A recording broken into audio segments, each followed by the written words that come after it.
കർത്താവിൽ പ്രിയരെ, വെളുത്ത പ്രകാശം പ്രിസത്തിൽ കൂടി കടന്നു പോകുമ്പോൾ അതിൻ്റെ മറുപുറത്ത് 7 വർണ്ണങ്ങൾ സംഗമിക്കുന്ന ഒരു വർണ്ണരാജി സംജാതമാകുന്നു. വിബ്ജിയോർ എന്ന് നമ്മളതിനെ വിളിക്കുന്നു. യേശുക്രിസ്തു ആകുന്ന പ്രിസത്തിലൂടെ ജീവിതം കടത്തിവിടുമ്പോൾ പരിശുദ്ധാത്മാവിൻ്റെ 7 ദാനങ്ങൾ പ്രസരിക്കുന്നുവെങ്കിൽ ആ ജീവിതത്തെ അടിവരയിട്ട് പറയാം ക്രിസ്തീയ ജീവിതം എന്ന്. ക്രിസ്തീയ സഹന ജീവിതത്തിൻ്റെ ഊർജം, അതിന് ഒരുക്കുന്ന ഇന്ധനം എന്നത് ക്രിസ്തുവിൻ്റെ ഉത്ഥാനത്തിലുള്ള വിശ്വാസമാണ്. വിശ്വാസം എന്നത് എന്താണ്? ഹെബ്രായ ലേഖനം 11:1 നമ്മളോട് പറയുന്നു, വിശ്വാസം എന്നത് പ്രത്യാശിക്കുന്നവ ലഭിക്കുമെന്ന ഉറപ്പും കാണപ്പെടാത്തവ ഉണ്ട് എന്നുള്ള ബോധ്യവുമാണ്.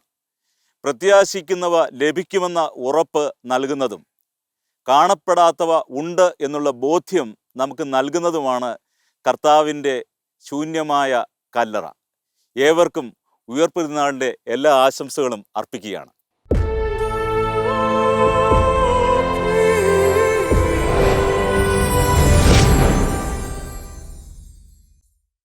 പ്രിയപ്പെട്ട സഹോദരങ്ങളെ, നമ്മൾ നിരന്തരം യാത്ര ചെയ്യുന്നവരാണ്. ഹൈവേ കൂടെ നമ്മൾ യാത്ര ചെയ്യുമ്പോൾ നമ്മൾ കാണുന്ന വളരെ സത്യമായ ഒരു കാര്യമുണ്ട്. നമുക്ക് ദിശാബോധം നൽകിക്കൊണ്ട് ഈ റോഡിൻ്റെ നടുവിലായിട്ട് അനേകം റിഫ്ലക്റ്റേഴ്സ് ക്രമീകരിക്കപ്പെട്ടിരിക്കുന്നതായിട്ട് നമുക്ക് കാണുവാൻ കഴിയും. ഈ റിഫ്ലക്റ്റേഴ്സ് തനിയെ പ്രകാശിക്കുന്നവയല്ല, മറിച്ച് നമ്മുടെ വാഹനത്തിൻ്റെ പ്രകാശം തട്ടുമ്പോഴാണ് അവയോരോന്നും പ്രകാശിക്കുന്നത്. ഇതുപോലെ ക്രിസ്തീയ ജീവിതത്തിൽ നമുക്ക് പ്രകാശിക്കുവാനായിട്ടുള്ള ഒന്നാണ് യേശുക്രിസ്തുവിൻ്റെ ഉത്ഥാനം. ജീവിതയാത്രയിൽ യേശുക്രിസ്തു പറഞ്ഞു, I am the light of the world. യേശുക്രിസ്തു ലോകത്തിൻ്റെ പ്രകാശമാണെങ്കിൽ ഞാനും നിങ്ങളും യേശുക്രിസ്തുവിൻ്റെ റിഫ്ലക്റ്റേഴ്സാണ്. നമ്മളിലൂടെയാണ് ഇനിയും യേശുക്രിസ്തുവിനെ ഈ ലോകം കണ്ടുമുട്ടേണ്ടത്. മരത്താലേ വന്ന പാപങ്ങൾ മരത്താലേ മായ്ക്കുവാനായി കുരിശിന്മേലാർത്തനായി തൂങ്ങി മരിക്കുന്നു രക്ഷകൻ ദൈവം. കാലചക്രം രണ്ടായി തിരിയുന്നത് യേശുക്രിസ്തു എന്ന് പറയുന്ന ന്യൂക്ലിയസിന് ചുറ്റുമാണ്. ഒരാൾ യേശുക്രിസ്തുവിൽ വിശ്വസിക്കുന്നില്ലെങ്കിൽ പോലും ഒരു സമയം പറയുമ്പോൾ യേശുക്രിസ്തു ജനിച്ചിട്ട് ഇത്ര കാലം കഴിഞ്ഞുവെന്നും ഇത്ര മാസമായെന്നും ഇത്ര ദിവസമായെന്നും ഇത്ര സെക്കൻഡായെന്നും ഒക്കെയും പറയുന്നു. യേശുക്രിസ്തുവിന് ശേഷമുള്ള ഏത് കാലഘട്ടത്തിൽ ജീവിക്കുന്ന ഏതൊരു വ്യക്തിയുടെയും ജീവിതം യേശുക്രിസ്തു എന്ന് പറയുന്ന കാലസഞ്ചയത്തിലേക്ക് വിന്യസിക്കപ്പെടുന്ന, അതിലേക്ക് ചേർക്കപ്പെടുന്ന ഒന്ന് മാത്രമാണ്. ഒരാൾ 100 കൊല്ലം ജീവിക്കുമ്പോൾ ആ 100 കൊല്ലം എന്ന് പറയുന്നത് യേശുക്രിസ്തുവിന് ശേഷമുള്ള ജീവിതത്തിൽ ചേർക്കപ്പെടുന്ന ജീവിതം മാത്രമാണ്. അയാളുടെ സമയം പറയുമ്പോൾ യേശുക്രിസ്തുവിന് ശേഷം ഇത്ര നാൾ അയാൾ ജീവിച്ചു എന്നാണ് പറയുന്നത്. യേശുക്രിസ്തുവിൻ്റെ പ്രകാശം ഏറ്റവും അധികം ലഭിച്ചിട്ടുള്ള ഒന്ന് കുരിശ് തന്നെയാണ്. അചേതന വസ്തുവായിട്ടുള്ള കുരിശിനാണ് ഏറ്റവും അധികം യേശുക്രിസ്തുവിൻ്റെ പ്രകാശം ലഭിച്ച റിഫ്ലക്ടറായിട്ട് മാറിയത്. AD എന്നും BC എന്നും കാലം തിരിയുന്നുവെങ്കിൽ അവിടെ ഈ കുരിശിനുമുണ്ട് ഒരു ADയും BCയും. യേശുക്രിസ്തുവിന് മുമ്പുള്ള കാലഘട്ടത്തിലെ ഒരു കുരിശിനെ പറ്റിയുള്ള ധാരണയല്ല യേശുക്രിസ്തുവിൻ്റെ ഉത്ഥാനശേഷം ഉള്ള കുരിശിനെ പറ്റിയുള്ള ധാരണ. BCയിലെ ഭാഗം എന്ന് പറഞ്ഞാൽ പരിതാപകരമാണ്. ശിക്ഷയുടെ അടയാളമായിരുന്നു കുരിശ്. ആദ്യമായിട്ട് ഈ ലോകത്തിലേക്ക് കുരിശുമരണത്തിൻ്റെ ശിക്ഷ കൊണ്ടുവന്നത് പേർഷ്യക്കാരാണ്. പേർഷ്യൻ ചക്രവർത്തിയായ സൈറസിൻ്റെ മുത്തച്ഛൻ്റെ കാലത്ത് യേശുക്രിസ്തുവിന് ഏകദേശം 600 വർഷങ്ങൾക്ക് മുമ്പാണ് കുരിശുമരണത്തിൻ്റെ ശിക്ഷ ഈ ഭൂമിയിലേക്ക് കടന്നു വന്നത്. ആ കടന്നു വന്ന ശിക്ഷ വലിയ ക്രൂരത നിറഞ്ഞ ഈ ശിക്ഷ കുറേ നാൾ കഴിഞ്ഞപ്പോൾ കാർത്തേജ് പിടിച്ചടക്കിയപ്പോൾ കാർത്തേജുകാരിലേക്കും ഇത് സംവേദനം ചെയ്തു. പിന്നീട് എങ്ങനെയാണ് യേശുക്രിസ്തുവിന് ഈ പ്രദേശങ്ങളിൽ നിന്നൊക്കെ ഈ ഒരു ശിക്ഷ ലഭിക്കുവാൻ തക്കവണ്ണം കാരണഭൂതമായിട്ട് മാറുന്നത്? കുറേ നാൾ കഴിയുമ്പോൾ യൂറോപ്പിൻ്റെ രാജാവായിരുന്ന സിഫിയോ ആഫ്രിക്കാനസ് അദ്ദേഹം കാർത്തേജ് രാജാവായ ഹാനിബാൾ ബാക്കായെ തോൽപ്പിച്ചു കഴിഞ്ഞപ്പോൾ ഈ കാർത്തേജ് നഗരത്തിലുണ്ടായിരുന്ന ഈ ശിക്ഷാവിധി യൂറോപ്പ് ഏറ്റെടുത്തു. അപ്പോൾ റോമാക്കാർ ഈ ഒരു ശിക്ഷാവിധി ഏറ്റെടുത്തപ്പോൾ അവർക്ക് അവരുടേതായിട്ടുള്ള ചില കാര്യങ്ങൾ അതിലേക്ക് പ്രത്യേകമായിട്ട് കൂട്ടിച്ചേർത്തു. അതിൻ്റെ നിയമം അനുസരിച്ച് ഒരിക്കലും റോമാ പൗരനെ കുരിശിൽ തറച്ച് കൊല്ലുവാൻ പാടില്ല. വിശുദ്ധനായ പൗലോസ് അപ്പോസ്തലനെ സംബന്ധിച്ചോളം അദ്ദേഹം ഒരു റോമാ പൗരനായിരുന്നുകൊണ്ട് കുരിശുമരണത്തിൽ നിന്ന് എപ്പോഴും അദ്ദേഹത്തിന് രക്ഷ പ്രാപിപ്പാനും തൻ്റെ സുവിശേഷ ചൈതന്യത്തിന് ചേർന്ന വിധത്തിൽ ദീർഘകാലം കർത്താവിൻ്റെ സുവിശേഷം പ്രസംഗിക്കുവാനും കഴിഞ്ഞു. പക്ഷേ വിശ്വനായ പത്രോസ്ലീഹായെ സംബന്ധിച്ചോളം നീറോ ചക്രവർത്തിയുടെ കാലത്ത് അദ്ദേഹത്തെ കുരിശുമരണത്തിനായിട്ട് വിധിക്കുമ്പോൾ അദ്ദേഹം വിധിക്കപ്പെടുന്നതിൻ്റെ കാരണം അദ്ദേഹം ഒരു ഗലീലിയക്കാരനായിരുന്നു എന്നുള്ളതാണ്. അദ്ദേഹം റോമൻ പൗരനല്ല. നമ്മൾ ഉത്ഥിതൻ്റെ കുരിശിനെ കാണുന്നത് എപ്പോഴും വിജയചിഹ്നമായിട്ടാണ്. രക്ഷയുടെ ചിഹ്നമായ സ്ലീബായെ നോക്കിക്കൊണ്ട് നമ്മൾ അതിനെ മാനിക്കുന്നു. മലങ്കര ക്രമത്തിൽ ഞങ്ങൾ ചെയ്യുന്ന ഒരു കാര്യമുണ്ട്.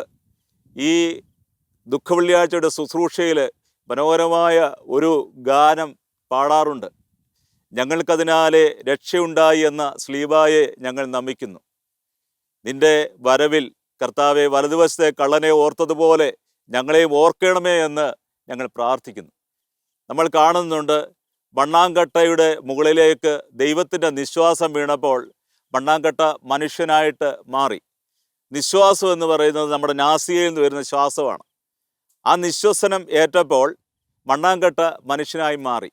അതുപോലെ ദൈവപുത്രൻ്റെ നിശ്വസനം ഏറ്റ ഒന്നാണ് കുരിശ്. അതിന് രക്ഷ കൈവരുന്നത് എപ്പോൾ കർത്താവിൻ്റെ മുഖം അതിലേക്ക് ചേർന്നോ അന്ന് മുതലാണ്. പ്രിയപ്പെട്ട സഹോദരങ്ങളെ, ശ്ലീഹന്മാരുടെ വിശ്വാസ പ്രമാണത്തിൽ നമ്മൾ നിരന്തരം ചൊല്ലുമ്പോൾ, പ്രത്യേകിച്ച് ജപമാല പ്രാർത്ഥന ചൊല്ലുമ്പോൾ നമ്മൾ ചൊല്ലുന്ന ഒരു ഭാഗമുണ്ട്. ഈ പുത്രൻ പരിശുദ്ധാത്മാവിനാൽ ഗർഭസ്ഥനായി കന്യകമറിയാമെന്ന് ജനിച്ച് പൊന്തിയോസ് പീലാത്തോസിൻ്റെ ദിവസങ്ങളിൽ ക്രൂശിക്കപ്പെട്ട് മരിച്ച് അടക്കപ്പെട്ട് പാതാളത്തിൽ ഇറങ്ങി മൂന്നാം നാൾ ഉയർത്തെഴുന്നേറ്റു എന്ന് പറയുന്നുണ്ട്. നമ്മുടെ പ്രാർത്ഥനകളിലുള്ള നിഖ്യാവിശ്വാസ പ്രമാണത്തിലും അവൻ മരിച്ച് അടക്കപ്പെട്ട് ഉയർത്തെഴുന്നേറ്റു എന്ന് നമ്മൾ പറയുന്നുണ്ട്. ഇവിടെയെല്ലാം നമ്മൾ ഇൻവെർട്ടഡ് കോമായിൽ സൂക്ഷിക്കുന്ന ഒരു കാര്യമുണ്ട്, അടക്കപ്പെട്ടു എന്നുള്ള ഒരൊറ്റ കാരണം. അതിൻ്റെ കാരണം എന്ന് പറഞ്ഞു കഴിഞ്ഞാൽ എന്തുകൊണ്ടാണ് ഈ അടക്കപ്പെട്ടതെന്നുള്ള വാക്കിന് പ്രസക്തി കൈവരുന്നത്? മരിച്ചു കഴിഞ്ഞാൽ എല്ലാവരും അടക്കപ്പെടേണ്ടതല്ലേ? പക്ഷേ കുരിശുമരത്തിൽ മരിക്കുന്ന ഒരാൾക്ക് മാന്യമായ ഒരടക്കം അക്കാലത്ത് നിഷേധിച്ചിരുന്നു. പക്ഷേ യേശുക്രിസ്തുവിനാകട്ടെ അവിടുന്ന് മരിച്ചു, അവിടുന്ന് അടക്കപ്പെട്ടു. നമ്മൾ ഇതിൻ്റെ ഒരു പശ്ചാത്തലത്തിലേക്ക് കടക്കുകയാണ്. പേർഷ്യക്കാർ എന്തുകൊണ്ടാണ് ഈ കുരിശുമരണത്തിൻ്റെ ശിക്ഷ കൊണ്ടുവന്നത്? അവരുടെ ചിന്തയുടെ പശ്ചാത്തലം എന്ന് പറഞ്ഞു കഴിഞ്ഞാൽ ഒരു കുറ്റവാളിയുടെ ചോര ഭൂമിയിൽ വീണാൽ ഭൂമി പങ്കിലമാകും എന്നുള്ള അവസ്ഥയായിരുന്നു, ചിന്തയായിരുന്നു അവർക്കുണ്ടായിരുന്നത്. അതുകൊണ്ട് ഒരാളെ കുരിശിൽ തറച്ചാൽ ഉടൻ തന്നെ അതിൻ്റെ കീഴ്വശത്തായിട്ട് അവർ ഇലകളും പായയും ഒക്കെ ഇട്ടുകൊണ്ട് അയാളുടെ രക്തം ഭൂമിയിലേക്ക് കടന്നു വരാതിരിക്കാൻ ശ്രദ്ധിക്കുമായിരുന്നു. അപ്പോൾ അതിൻ പ്രകാരം ഏറ്റവും അവസാനം അതിലേക്ക് പറന്നിറങ്ങുന്ന കഴുകന്മാർ ആ ശരീരം മുഴുവൻ തിന്നു തീർത്ത് കഴിയുമ്പോൾ ക്രൂരമായ ഈ മരണത്തിൻ്റെ അവശിഷ്ട ഭാഗം എന്നുള്ള നിലയിലുള്ള മൃതദേഹ അവശിഷ്ടങ്ങളെല്ലാം കൂടി എടുത്തിട്ട് അവരിട്ട് കത്തിച്ച് ചാരമാക്കുമ്പോൾ ഭൂമിയുടെ പാപാവസ്ഥ മാറി എന്നുള്ള ചിന്തയായിരുന്നു അവർക്ക് ഉണ്ടായിരുന്നത്. പക്ഷേ ഈ ഒരു പശ്ചാത്തലത്തിൽ നിന്നും ഈ കുരിശുമരണം യേശുക്രിസ്തു വസിക്കുന്ന നാട്ടിൽ വരുമ്പോൾ അവർ ചെയ്തിരുന്നത് എന്ന് പറഞ്ഞു കഴിഞ്ഞാൽ അവരെഴുതെടുത്തിട്ട് കത്തിക്കുമായിരുന്നില്ല. മറിച്ച് എപ്പോഴും തീ മൂടിക്കിടക്കുന്ന ഒരു സ്ഥലത്തേക്ക് വലിച്ചെറിയുമായിരുന്നു. ആ സ്ഥലത്തിൻ്റെ പേര് ഗഹന്ന എന്ന് പറയുന്നത്. ഈ ഗഹന്ന എന്ന് പറയുന്ന സ്ഥലത്തിന് പ്രത്യേകം വേദോത്സവത്തിൽ പ്രസക്തിയുണ്ട്. നമ്മുടെ കർത്താവ് നരകത്തെ പ്രതിനിധാനം ചെയ്യുവാൻ നമ്മുടെ മുമ്പിൽ ഒരു പ്രതീകാത്മകമായ ഭാവമായിട്ട് അവതരിപ്പിച്ചിരിക്കുന്ന ഒന്നാണ് ഈ ഗഹന്ന. അതായത് ചാകാത്ത പുഴുവുള്ളതും അഗ്നി കെടാത്തതുമായ ഒരു സ്ഥലം. ഈ സ്ഥലം എന്ന് പറയുന്നത് ആ നഗരത്തിൻ്റെ മുഴുവൻ മാലിന്യങ്ങളും കൊണ്ടുവന്നിട്ട് നിക്ഷേപിച്ചിരുന്ന സ്ഥലമാണ്. അതിൻ്റെ ഒരു വശത്തായിട്ട് ചീഞ്ഞ വസ്തുക്കളിൽ നിന്ന് ദുർഗന്ധം വമിക്കുന്ന ആ സ്ഥലത്ത് നിന്ന് പുഴുക്കൾ നിരന്തരം അവിടെ ഉൽപ്പാദിപ്പിക്കപ്പെട്ടുകൊണ്ടേയിരുന്നു. മറുവശത്തകത്തെ പുക ഉയർന്നുകൊണ്ടേയിരുന്നു. അഗ്നി ഒരിടത്ത് ഇങ്ങനെ കത്തിച്ചുകൊണ്ടിരിക്കുകയാണ്. ഈ മാലിന്യ കൂമ്പാരം ഇല്ലാതാക്കുവാൻ വേണ്ടി അഗ്നി കത്തിച്ചുകൊണ്ടിരിക്കുകയാണ്. അപ്പോൾ ചാകാത്ത പുഴുവും കെടാത്ത തീയുമുള്ള പ്രദേശം. ഈ പ്രദേശത്തിന് ഒരു ചരിത്ര പശ്ചാത്തലമുണ്ട്. ആ ചരിത്ര പശ്ചാത്തലം എന്ന് പറയുന്നത് ഹെസക്കിയേൽ എന്ന് പറയുന്ന ദൈവത്തെ ഏറ്റവും അധികം സ്നേഹിച്ച ഒരു രാജാവിനെ പറ്റി പറയുന്നുണ്ട്. അദ്ദേഹത്തിൻ്റെ അന്തിമ കാലഘട്ടം അടുത്തു എന്ന് പ്രവാചകൻ ചെന്ന് അദ്ദേഹത്തോട് പറയുമ്പോൾ അദ്ദേഹം ദൈവത്തിൻ്റെ മുമ്പിൽ സങ്കടപൂർവ്വം കണ്ണീരൊഴുക്കി. ദൈവം അവൻ്റെ ആയുസ്സിനെ 15 വർഷത്തേക്ക് നീട്ടിക്കൊടുത്തു. ആ സമയത്ത് അദ്ദേഹത്തിനുണ്ടായ മകനാണ് മനാസെ. ദൈവം ആഗ്രഹിക്കാത്തത് പലതും ചോദിച്ചാൽ നമുക്ക് ദൈവം തരും, പക്ഷേ അതിൻ്റെ ഉത്തരവാദിത്വം നമുക്കാണ്. ഈ മനാസെ വന്നു കഴിഞ്ഞപ്പോൾ അദ്ദേഹം ചെയ്യുന്ന ഒരു കാര്യം എന്നത് ഇസ്രായേലിനെ മുഴുവൻ കൊണ്ടുവന്ന് ബാബിലോൺ പ്രവാസത്തിലാക്കുവാനും ഒക്കെ പര്യാപ്തമായ രീതിയിലുള്ള തിന്മയാണ് അയാൾ ചെയ്തത്. അയാൾ വളരെ ക്രൂരനായ ഒരു മനുഷ്യനായിരുന്നു. അയാൾ ബെൻഹിന്നോൻ താഴ്വരയിൽ അവിടെ മോളക്ക് എന്ന് പറയുന്ന വിജാതീയ ദേവനെ ആരാധിക്കുകയും അവിടെ നരബലി നടത്തുകയും ചെയ്തു. ആ സ്ഥലമാണ് ഗഹന്ന. അവിടെ വീഴുവാൻ ദൈവം തമ്പുരാൻ ഒരിക്കലും തൻ്റെ പുത്രനെ വിട്ടുകൊടുത്തില്ല. മറിച്ച് അവൻ അടക്കപ്പെടുന്നു. ഈ അടക്കപ്പെടുന്നത് എന്തുകൊണ്ടാണ്? അത് ഒരു പ്രവചന പൂർത്തീകരണമാണ്.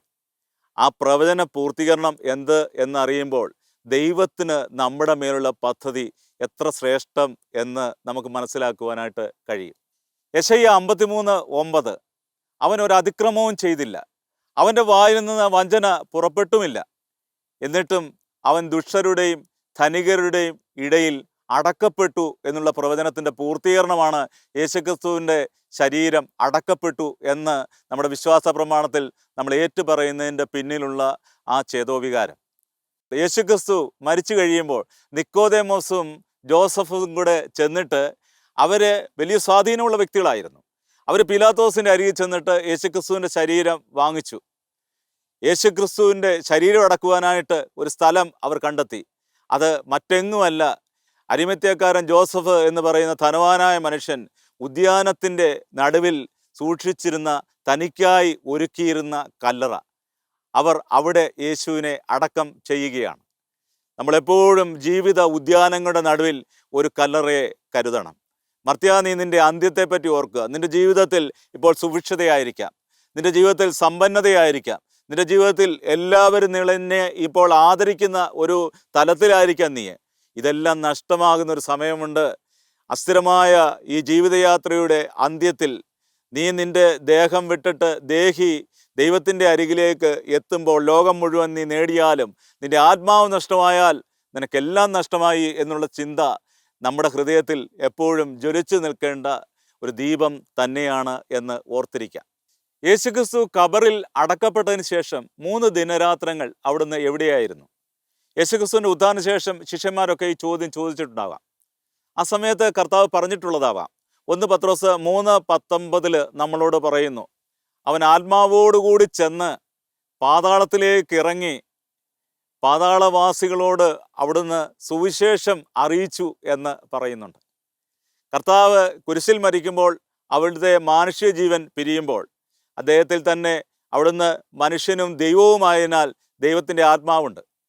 ദൈവാത്മാവോടുകൂടി കടന്നു എന്നിട്ട് അവിടുന്ന് ഈ സുവിശേഷം പ്രസംഗിക്കുകയാണ്. പ്രിയപ്പെട്ട സഹോദരങ്ങളെ, ഇനി കർത്താവിൻ്റെ ഉത്ഥാനത്തെപ്പറ്റി നമുക്കൊന്ന് ചിന്തിച്ചു നോക്കാം. മത്തായി 28:1 യേശുക്രിസ്തുവിൻ്റെ ഉത്ഥാന വാർത്തയ്ക്ക് സാക്ഷികളാകുന്ന 2 വ്യക്തികളെ പറ്റി പറയുന്നുണ്ട്. യഹൂദർ ഒരിക്കലും അംഗീകരിക്കാത്ത പാർശ്വവൽക്കരിക്കപ്പെട്ട വ്യക്തിത്വങ്ങളുടെ പ്രതീകങ്ങളായി അവർ ഈ ഒരു ഖബർ തേടി യാത്രയാവുകയാണ്. യേശുക്രിസ്തുവിൻ്റെ ഈ ഖബറടക്കത്തിന് ശേഷം മഗ്ദലന മറിയവും യോസയുടെയും യാക്കോബിൻ്റെയും അമ്മയായ മറിയവും ചേർന്നുകൊണ്ട് അവരുടെ വേറൊരു സഹോദരിയായ സലോമിയുമായിട്ട് ചേർന്ന് നിന്നുകൊണ്ട് ഇവർ പോയിട്ട് സുഗന്ധദ്രവ്യങ്ങൾ വാങ്ങിക്കുന്നതായിട്ട് പറയുന്നുണ്ട്. കർത്താവിൻ്റെ ആ ശരീരം പൂശപ്പെടുവാനായിട്ട് അവർ അതിനുള്ള സംവിധാനങ്ങൾ ഒരുക്കുന്നതായിട്ട് വേദോസിൽ പറയുന്നുണ്ട്. അവർ കല്ലറയിലേക്ക് പോകുന്നതും പറയുന്നുണ്ട്. ഇതെന്തുകൊണ്ടാണ് ഇങ്ങനെ ഒരു കാര്യം പ്രസ്താവിച്ചിട്ടുള്ളത്? യേശുക്രിസ്തുവിൻ്റെ കുരിശുമരണത്തിന് മുമ്പ് പാപിനിയായ സ്ത്രീ അവൻ്റെ പാദത്തിലേക്ക് തൈലം ഒഴിച്ചപ്പോൾ ആ തൈലം ചെന്ന് വീണത് അവൻ്റെ പാദത്തിലല്ല, മറിച്ച് അവൻ്റെ ഹൃദയത്തിലാണ്. അപ്പോൾ കർത്താവ് പ്രസ്താവിക്കുന്ന ഒരു കാര്യമുണ്ട്. എൻ്റെ അടക്കത്തിനായി, എൻ്റെ കബറടക്കത്തിനായി അവൾ ഇത് ചെയ്തു എന്ന് പറയുന്നുണ്ട്. ഇതൊന്ന് കൂട്ടി വായിക്കുമ്പോൾ നമ്മൾ അത്ഭുതപ്പെട്ടു പോകും. കാരണം യേശുക്രിസ്തു കുരിശിൽ മരിച്ചു കഴിയുമ്പോൾ അരിമത്യാക്കാരൻ ജോസഫിന് ഒരു യഹൂദ പശ്ചാത്തലം അനുസരിച്ച് ചേർന്ന വിധത്തിലുള്ള ഒരു അടക്കത്തിൻ്റെ കാര്യങ്ങൾ ചെയ്യുവാനായിട്ട് അവിടെ കഴിയുന്നില്ല. കാരണം സാബത്തം സമീപിച്ചിരിക്കുന്നു. അപ്പോൾ ഒരു വലിയ തുണിയിൽ ഒരുപാട് സുഗന്ധദ്രവ്യങ്ങൾ ഇട്ടാണ് യേശുക്രിസ്തുവിൻ്റെ ശരീരം പൊതിയേണ്ടത്. പക്ഷേ അത്രത്തോളം സാവകാശം ലഭിച്ചില്ല. അതിൻ്റെ ഒരു ഓർമ്മപ്പെടുത്തലാണ് ഈ സ്ത്രീയുടെ, പാപിനിയായ സ്ത്രീയുടെ ആ പാദത്തിൻ്റെ ക്ഷാളനം എന്നുള്ളത് ഓർത്തിരിക്കുക. അതിൻ്റെ ഒരു പൂർത്തീകരണത്തിൻ്റെ തലമാണ് ഈ ഭക്തയായ സ്ത്രീകൾ നൽകുന്നത്. ഒരിക്കലും യഹൂദർ വിലമതിക്കാത്ത സ്ത്രീകൾ അവർ ചെയ്യാൻ പോകുന്ന വലിയൊരു ത്യാഗപ്രവൃത്തി. ഇവിടെ അവർ അതിനായിട്ട് ഈ കല്ലറയോളം പോകുന്നു. ഈ ഖബറിലേക്കുള്ള യാത്രയിൽ അവരോടൊപ്പം ഉണ്ടായിരിക്കേണ്ട കുറേ ആളുകൾ, പ്രതീക്ഷിക്കുന്ന കുറേ ആളുകളുണ്ട്. ഒന്നാമതായിട്ട് മാർത്തോമാ ശ്ലീഹ ഒരു തലത്തിൽ ലാസറിനെ ഉയർപ്പിക്കുന്നതുമായിട്ട് ബന്ധപ്പെട്ട് ആ ഒരു സാഹചര്യത്തിൽ പറയുന്നൊരു വാക്കുണ്ട്, നമുക്കും അവനോടൊപ്പം പോയി മരിക്കാം. തീക്ഷ്ണതയാർന്ന ഒരു പ്രഖ്യാപനമാണ് ശ്ലീഹ നടത്തിയത്. അടുത്തായിട്ട് വിശുദ്ധനായ പത്രോസ് ശ്ലീഹ, സഭയുടെ തലവൻ, അദ്ദേഹം പറയുന്നുണ്ട്, കർത്താവെ ആരെല്ലാം ഇടറിയാലും ഞാൻ ഇടർത്തില്ല എന്ന് കട്ടായം പറഞ്ഞ വ്യക്തിയാണ് പത്രോസ് ശ്ലീഹ. ഇവരാരും ഈ പാവപ്പെട്ട സ്ത്രീകളുടെ കൂടെ ഈ ശവകുടീരം തേടി ചെല്ലുവാനായിട്ട് തുനിയുന്നില്ല. അതിനാലാവാം അവർ സങ്കടത്തോടു കൂടി ആലോചിക്കുന്ന ഒരു കാര്യമുണ്ട്, നമ്മൾ ചെന്നാൽ ഈ കല്ലറയുടെ കല്ല് ആര് ഒന്ന് ഉരുട്ടി മാറ്റും. നമ്മൾ ചെല്ലുന്നത് കർത്താവിൻ്റെ ഖബറിന് കാവൽ നിൽക്കുന്ന നമ്മുടെ എല്ലാ ശത്രുക്കളുടെ അരികിലേക്കാണ് നമ്മൾ ചെല്ലുന്നത്. ആ ഒരു വലിയ വേദന നിറഞ്ഞ ചിന്തയോടുകൂടിയാണ് അവർ നടന്ന് നീങ്ങുന്നത്. അവർ കടന്നു പോകുന്നത് ഏത് സമയത്താണ്? സൂര്യൻ ഉദിക്കുന്ന സമയത്ത്. ഈ സ്ത്രീരത്നം തൻ്റെ കൂട്ടുകാരോട് ചേർന്നുകൊണ്ട് യാത്ര ചെയ്യുമ്പോൾ അവൾ നടന്നു നീങ്ങുന്നത് ശത്രുക്കളുടെ ഇടയിലൂടെയാണ്. അവർക്ക് മാറ്റാനാവാത്ത കല്ലുണ്ട്.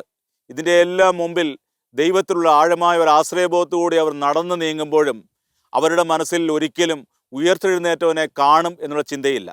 മറിച്ച് അവർ ചെയ്യാൻ പോകുന്ന ഒരു ശരീരം അവിടെ സുഗന്ധലേപനം ചേർക്കുവാനായി പോകുന്നു എന്നുള്ള വിശ്വാസമേ അവർക്കുള്ളൂ.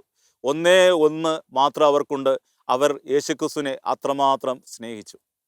മഗ്ദലന മറിയം കർത്താവിനെ അത്രമാത്രം സ്നേഹിച്ചതുകൊണ്ടാണ് കർത്താവിനോടൊപ്പമായിരിക്കുവാനും സുവിശേഷം പ്രസംഗിക്കുവാനും പിശാചുക്കളെ പുറത്താക്കുവാനും ഒക്കെയുമായിട്ട് ദൈവം തിരഞ്ഞെടുത്തുള്ള ശിഷ്യന്മാർ ആരും കൊടുക്കാത്ത ആ സ്നേഹ ചൈതന്യം, ശിഷ്യത്വത്തിൻ്റെ മഹാഭാവം ജീവിതത്തിലേക്ക് ആവാഹിച്ച് എടുത്തുകൊണ്ട് കർത്താവിൻ്റെ ആ സ്നേഹധാരയോട് ചേർന്ന് നിന്നുകൊണ്ട് അവൾ ഈ കുരിശിൻ്റെ വഴിയിൽ യാത്ര ചെയ്യുന്നത്. പ്രിയപ്പെട്ട സഹോദരങ്ങളെ, ഈ മഗ്ദലന മറിയം, മഗ്ദലൻ എന്ന് പറയുന്ന സ്ഥലത്ത് നിന്ന് വന്ന വ്യക്തിയാണ്. അദ്ദേഹം ധനാഢ്യയായ ഒരു സ്ത്രീയായിരുന്നു. പലപ്പോഴും ചലച്ചിത്രങ്ങളോ അല്ലെങ്കിൽ നോവലുകളോ കവിതകളോ ഒക്കെ മഗ്ദലന മറിയത്തെ ഒരു പാവനിയായി ചിത്രീകരിക്കാറുണ്ട്. പക്ഷെ യഥാർത്ഥത്തിൽ മഗ്ദലന മറിയം വളരെ മാന്യയായ ഒരു സ്ത്രീയായിരുന്നു. അത് വേദോത്സവം തന്നെ നമുക്ക് വ്യക്തമാക്കി തരുന്നുമുണ്ട്. അവളുടെ ജീവിതയാത്രയിൽ അവൾ യേശുക്രിസ്തുവിനെ അത്രമാത്രം സ്നേഹിക്കുവാനുള്ള കാരണം എന്താണ്? അതായത് നന്മ നിറഞ്ഞ ഒരു ജീവിതത്തിലേക്ക് താൻ കിടന്ന പാപക്കുഴിയിൽ നിന്ന് പിടിച്ചു കയറ്റിയവനോടുള്ള സ്നേഹം, ധാർമ്മികതയെ കേന്ദ്രീകരിച്ച ഒരു ജീവിതത്തിലേക്ക് തന്നെ പിടിച്ചുയർത്തിയ ദൈവത്തോടുള്ള ഉള്ളറിഞ്ഞുള്ള സ്നേഹമായിരുന്നു. അതിൽ കാലുഷ്യമില്ലാത്ത ഒരു വലിയ മനോഹാരിതയുടെ ചൈതന്യമായിരുന്നു മഗ്ദലന മറിയത്തിനെ ഈ വഴിത്താരയിൽ കൂടെ നടന്ന് പോകുവാൻ പ്രേരിപ്പിക്കുന്നത്. തൻ്റെ ശരീരമാകുന്ന വരിയിലൂടെ, തൻ്റെ ശരീരമാകുന്ന വിരിയിലൂടെ അവൻ നമുക്ക് വേണ്ടി നവീനവും സജീവവുമായ പാത തുറന്ന് തന്നു. യേശുക്രിസ്തുവിൻ്റെ ജീവിതകാലത്ത് അവൻ നൽകിയ വഴിയിലൂടെ മഗ്ദലന മറിയം ജീവിച്ചു. ഒടുവിൽ യേശുക്രിസ്തുവിൻ്റെ ആ ഉത്ഥിതമായ ശരീരം കാണുവാൻ തക്കവണ്ണം അവളെ ദൈവം തമ്പുരാൻ അനുഗ്രഹിക്കുകയും ചെയ്യുന്നു.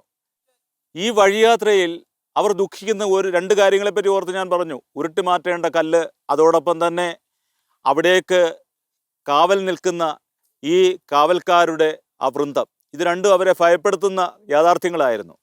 പക്ഷേ അവിടെ ഇവരുടെ കണ്ണീരിറിഞ്ഞ പ്രാർത്ഥനയ്ക്ക്, രഹസ്യത്തിൽ പ്രാർത്ഥിച്ച പ്രാർത്ഥനയ്ക്ക് ദൈവം പരസ്യമായിട്ട് ഉത്തരം നൽകുകയാണ്. മത്തായി 28:2 നമ്മൾ കാണുന്നു, സ്വർഗത്തിൽ നിന്നൊരു ദൂതൻ ഇറങ്ങി ആ കല്ല് ഉരുട്ടിമാറ്റി. ആ ഉരുട്ടിമാറ്റിയ കല്ലിൻ്റെ മുകളിൽ ഈ ദൂതൻ ഇരുന്നു. മരണമേ നിൻ്റെ വിജയം എവിടെയെന്ന് പിന്നീട് പൗലോസ് അപ്പോസ്തലൻ കോറിയിടുന്ന മനോഹരമായ അക്ഷരത്തുമ്പുകളുടെ അഗ്നിശരങ്ങൾ ഏറ്റുവാങ്ങുന്ന ഒരു വലിയ പ്രോജില കിരണത്തിൻ്റെ ഒരു പ്രസ്താവ്യ ഭാവമായി ഈ ദൂതൻ കല്ലറയുടെ കല്ലിൻ്റെ മുകളിൽ ഇരിക്കുകയാണ്. മനുഷ്യ, നിൻ്റെ കാവൽ എവിടെ? മഗ്ദലന മറിയം ദൈവമക്കളുടെ സ്വാതന്ത്ര്യം പ്രാപിച്ച സ്ത്രീയാണ്. അവൾ ശിഷ്യത്വത്തിൻ്റെ വലിയൊരു മാതൃക, ദൈവം ആഗ്രഹിച്ച ശിഷ്യത്വത്തിൻ്റെ വലിയ മാതൃക നൽകിയ ശിഷ്യയാണ്. ഇങ്ങോട്ടു വാങ്ങുന്നതല്ല സ്നേഹം, അങ്ങോട്ടു നൽകുന്നതാണു സ്നേഹം. ഇങ്ങോട്ടെന്ത് കിട്ടാമെന്ന് യൂദാസ് തീരുമാനിച്ചപ്പോൾ മഗ്ദലന മറിയം തീരുമാനിക്കുന്നത് അങ്ങോട്ട് യേശുവിന് എന്ത് കൊടുക്കാം എന്നുള്ളതാണ്. അവൾ ആ കല്ലറയിൽ എത്തുമ്പോൾ അവൾ കാണുന്നത് എന്താണ്? ദൈവദൂതന്മാരെ. ആ ദൂതന്മാർ ചോദിക്കുകയാണ്, പ്രിയ സ്ത്രീയെ, നീ എന്തിനാണ് കരയുന്നത്? അതായത് നിന്റെ കണ്ണീർ കണങ്ങൾ കുപ്പികളിൽ ശേഖരിക്കുന്ന സ്വർഗം, നിന്റെ കണ്ണീർ കണങ്ങളെ വിലമതിക്കുന്ന ഒരു ദൈവം. അവൾ അവിടെ ഒന്ന് തിരിഞ്ഞു നോക്കുകയാണ്. തിരിഞ്ഞു നോക്കുമ്പോൾ അവിടെ നിൽക്കുന്ന യേശുവിനെ അവൾക്ക് തിരിച്ചറിയുവാനായിട്ട് കഴിയുന്നില്ല. ഒരുപക്ഷെ നിറകണ്ണുകളോടെ അവൾ കർത്താവിനെ നോക്കിയത് കൊണ്ടാകാം. നിറകണ്ണുകളോടെ അവൾ നോക്കുമ്പോൾ കണ്ണുനീരോടുകൂടിയാണ് അവർ വരുന്നത്. ഞാൻ അവരെ ആശ്വസിപ്പിച്ച് നയിക്കും, നീരൊഴുക്കുകളിലേക്ക് ഞാൻ അവരെ നയിക്കും എന്ന് ജെറമ്യ അരുളിയ വചനങ്ങൾക്ക് അടിവര ഇട്ടുകൊണ്ട് അവൾ അവനോട് ചോദിക്കുകയാണ്, തോട്ടക്കാരാ, എനിക്ക് ആ യേശുവിൻ്റെ ശരീരം എനിക്കായി തരിക. നീ എവിടെ കൊണ്ടുപോയി അവനെ വെച്ചെങ്കിലും ഞാൻ അവിടെ നിന്ന് എടുത്തുകൊണ്ട് പൊയ്ക്കൊള്ളാം എന്ന് പറയുന്ന സ്നേഹത്തിൻ്റെ ഏറ്റവും ഉദാത്ത ഭാവം അവിടെ മഗ്ദലന മറിയം കാഴ്ചവെക്കുകയാണ് ദൈവത്തിൻ്റെ തിരുമുമ്പിലുള്ള ഒരു സമർപ്പണമായിട്ട്. ആദ്യ പിതാവായ ആദം തോട്ടക്കാരനായിട്ട് ഏദനിലായപ്പോൾ അവൻ പാപവും മരണവും കൊണ്ടുവന്നു. മരണത്തിൻ്റെ വലിയ നീരാളിപ്പിടുത്തത്തിൽ അമർന്നു കിടന്ന മർത്യകുലത്തിനു മുമ്പിൽ മഗ്ദലന മറിയം കാണുന്നത് ഒരു തോട്ടക്കാരനെയാണ്, വിമോചനത്തിൻ്റെ തോട്ടക്കാരൻ. ഇവിടെ പരിശുദ്ധ മറിയത്തെ പറ്റി, പരിശുദ്ധ മാതാവിനെ പറ്റി സ്ത്രീയെ എന്ന് കർത്താവ് പറയുന്നുണ്ട്. ആദ്യത്തെ സ്ത്രീ ഹവ്വ, രണ്ടാമത്തെ ഹവ്വായായ മറിയം. ഇവിടെ ഉത്ഥാനത്തിന് സാക്ഷിയായി മാറുന്ന മറിയത്തെയും യേശുക്രിസ്തു സ്ത്രീയെ എന്ന് വിളിക്കുന്നു. ഈ ഉത്ഥാനത്തിൻ്റെ ഒരു ശക്തി കൊടുക്കുവാനായിട്ട് അവളെ അയക്കുകയാണ്. ഈ സമയത്ത് ചങ്ക് പൊട്ടി അവൾ പറയുന്ന നഷ്ടബോധത്തിൻ്റെ ആ വേപതുവിൽ അമർന്നു നിന്നുകൊണ്ട് നീറിപ്പിടിക്കുന്ന ഓർമ്മകളിലേക്ക് ഒന്ന് ചേക്കേറിക്കൊണ്ട് അവൾ പറയുകയാണ്, എൻ്റെ നാഥനെ നീ എടുത്തുകൊണ്ട് പോയെങ്കിൽ എനിക്കതിനെ തിരിച്ചു തരിക, എനിക്കതിനെ തിരിച്ചു തരിക. അത് മാത്രം എനിക്ക് മതി, എൻ്റെ കർത്താവിനെ മാത്രം എനിക്ക് മതി എന്ന് പറയുന്ന ഒരു ആത്മീയ ഭാവത്തിൻ്റെ ഉദാത്ത ശൃംഗങ്ങളിലേക്ക് ഈ മഹിളാരത്നം ഉയരുകയാണ്. അപ്പോൾ ഈ ചങ്കുപൊട്ടിയുള്ള നിലവിളിയുടെ മുമ്പിൽ ദൈവത്തിന് അടങ്ങിയിരിക്കാൻ കഴിയുകയില്ല. അവൻ അവളെ വിളിക്കുകയാണ്, പേര് ചൊല്ലി വിളിക്കുകയാണ്, മറിയം. നല്ല ഇടയൻ്റെ സ്വരം അവൾ തിരിച്ചറിയുകയാണ്. സ്നേഹത്തിൻ്റെ ആത്മഭാവം അവൾ തിരിച്ചറിയുകയാണ്. അവൾ പ്രത്യുത്തരിക്കുകയാണ്, ലോകത്തിലെ ഏറ്റവും വലിയ അത്ഭുതം, അന്ന് വരെ ലോകചരിത്രം അറിഞ്ഞിട്ടില്ലാത്ത കേട്ടിട്ടില്ലാത്ത മനോഹരമായ ഒരു വചനം അവളുടെ നാവിൻ്റെ തുമ്പിൽ നിന്നും അടർന്നു വീഴുകയാണ്. റബ്ബോനി എന്ന് ഉയരുന്ന, ലോകം ഏറ്റുപാടിയ, ചരിത്രം ഏറ്റുപാടുന്ന, തലമുറകൾ ഏറ്റുപാടുന്ന, കാലചക്രത്തിൻ്റെ സംക്രമണ തലങ്ങളിൽ എപ്പോഴും ചലിച്ചുകൊണ്ടേയിരിക്കുന്ന വചനം റബ്ബോനി എന്നുള്ള ശിഷ്യത്വത്തിൻ്റെ പ്രത്യുത്തരം. ഇതുവരെയും ഭയപ്പെട്ട് ഒഴിഞ്ഞു നിൽക്കുന്ന ഈ ശിഷ്യന്മാരെ മുഴുവൻ കൂട്ടിച്ചേർക്കാൻ കർത്താവ് ഈ മഹിളാരത്നത്തെ അവരോധിക്കുകയാണ്. അവൾ ഓടുകയാണ്. ഓടിയിട്ട് ശിഷ്യന്മാരെ അറിയിക്കുകയാണ്. അവളുടെ ഇടയിൽ നിന്ന് പത്രോസ് യോഹന്നാനും അവളുടെ വാക്കുകൾ കേട്ടുകൊണ്ട് അവളുടെ പിന്നാലെ അവിടെ എത്തുകയാണ്. എത്തിയവർ എന്താണ് ചെയ്യുന്നത്? അവർ ഈ കല്ലറയൊക്കെ ഒന്ന് പരിശോധിച്ചു. യേശുക്രിസ്തു ഉയർത്തെഴുന്നേറ്റെന്നൊക്കെ അവർക്ക് ബോധ്യമായതിനു ശേഷം അവർ വേഗത്തിൽ തിരിച്ചു പോവുകയാണ്. വേഗത്തിൽ തിരിച്ചു പോകാനുള്ള കാരണം എന്താണ്? വേഗത്തിൽ തിരിച്ചു പോകാനുള്ള കാരണം എന്ന് പറഞ്ഞു കഴിഞ്ഞാൽ ഭയമാണ്. ഈ ശിഷ്യന്മാർക്ക് അവിടെ നിൽക്കാൻ കഴിയുന്നില്ല. അതിൻ്റെ കാരണമെന്ന് പറഞ്ഞു കഴിഞ്ഞാൽ അവരുടെ മനസ്സിൽ ഒരു ഓർമ്മയുണ്ട്. പീലാത്തോസ് യേശുക്രിസ്തുവിൻ്റെ കുരിശിൽ ഒരു ശീർഷകം വെച്ചിരുന്നു, നസ്രായനായ യേശു യൂതന്മാരുടെ രാജാവ്. ഓരോ കുരിശുമരത്തിലും അതിൽ കുരിശിൽ തൂക്കപ്പെടുന്ന വ്യക്തിയുടെ തെറ്റ് എന്തെന്ന് ശീർഷകമായിട്ട് വെക്കും. അങ്ങനെയെങ്കിൽ യേശുക്രിസ്തു സീസറിന് ബദലായി വന്ന നസ്രായനായ യേശു എന്ന യഹൂദരുടെ രാജാവാണ്. അപ്പോൾ അവൻ രാജ്യദ്രോഹിയാണ്. രാജ്യദ്രോഹിയുടെ കല്ലറ സന്ദർശിക്കുന്ന ആളുകൾ ഒരു കാലത്ത് അവൻ്റെ കൂടെ നടന്നു വരുന്നവരാണ് എന്നറിഞ്ഞാൽ അവർക്കും ഈ ശിക്ഷ തന്നെ വിധിക്കപ്പെടും. പ്രാണഭയത്താൽ അവർ തിരികെ പോവുകയാണ്. അവരെ തേടി ചെല്ലുവാൻ കർത്താവ് വീണ്ടും കൂട്ടാക്കുന്നു. അതായത് നമ്മൾ തള്ളിപ്പറഞ്ഞാലും അവൻ്റെ ചങ്ക് കുത്തി തുറക്കപ്പെട്ടിരിക്കുന്നത് ആ ചങ്കിൽ നമ്മളിരിക്കുന്ന ഭാഗം ഒന്ന് കാണിച്ചു തരാൻ വേണ്ടിയാണ്. അവിടേക്ക് ഈ പത്രോസും യോഹന്നാനും യാക്കോബിനും എല്ലാവർക്കും അവരുടേതായിട്ടുള്ള സ്പേസ് തൻ്റെ മാറിടത്തിൽ കർത്താവ് ഒളിപ്പിച്ചു വെച്ചിട്ടുണ്ട്.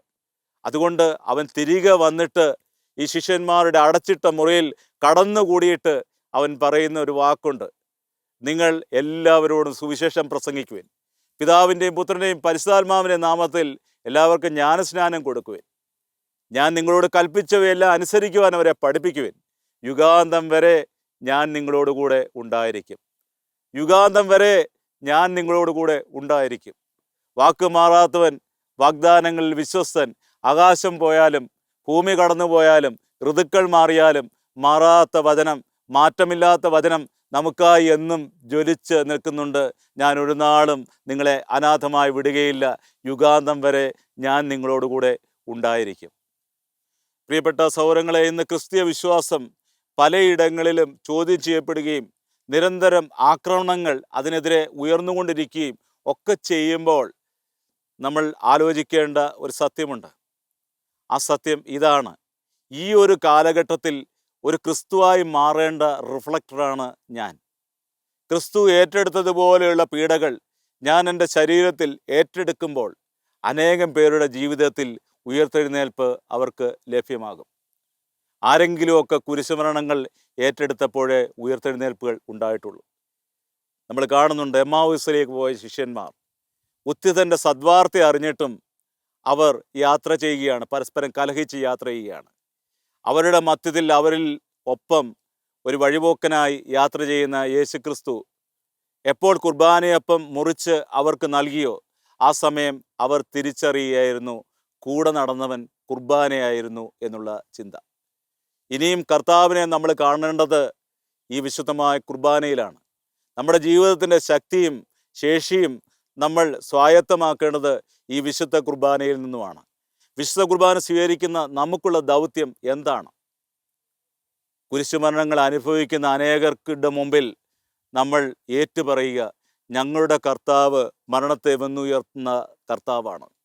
എൻ്റെ കർത്താവിന് അസാധ്യമായിട്ട് ഒന്നുമില്ല.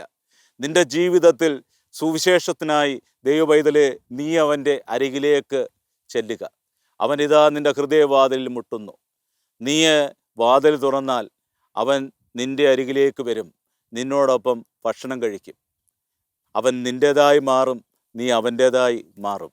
ലോകത്തിന് മുൻപിലുള്ള സന്ദേശം ഇതാണ്: ലോകത്തിൻ്റെ മുമ്പിൽ ബലിയായി മാറുക. അങ്ങനെ ക്രിസ്തുവിൻ്റെ ഉത്ഥാനത്തിൻ്റെ സാക്ഷികളായിട്ട് മാറുക. ലോകമെങ്ങും പോകുവാനും സുവിശേഷം പ്രസംഗിപ്പാനും ദൈവത്തിൻ്റെ കരുണയും കൃപയും നമുക്ക് ഓരോരുത്തർക്കും കാവലും കോട്ടയും ആയിരിക്കട്ടെ. പരിശുദ്ധാത്മാവിൻ്റെ നിറവ് നമ്മുടെ ജീവിതത്തിൽ എപ്പോഴും നിറഞ്ഞു നിൽക്കട്ടെ. റോമാലേഖനം 8:26 പറയുന്നു, നമ്മുടെ ബലഹീനതകളിൽ ആത്മാവ് നമ്മെ സഹായിക്കുന്നു. നമ്മെ സഹായിക്കുന്ന പരിശുദ്ധാത്മാവിൽ ശരണപ്പെട്ടുകൊണ്ട് ഈ ഉത്ഥാനത്തിൻ്റെ സദ്വാർത്ത സർവ്വജനപദങ്ങളുടെയും ഹൃദയങ്ങളിലേക്ക് എത്തിക്കുവാൻ നമുക്കൊരു സുവിശേഷമായി മാറാം. ദൈവം നമ്മോട് കനിവാകട്ടെ.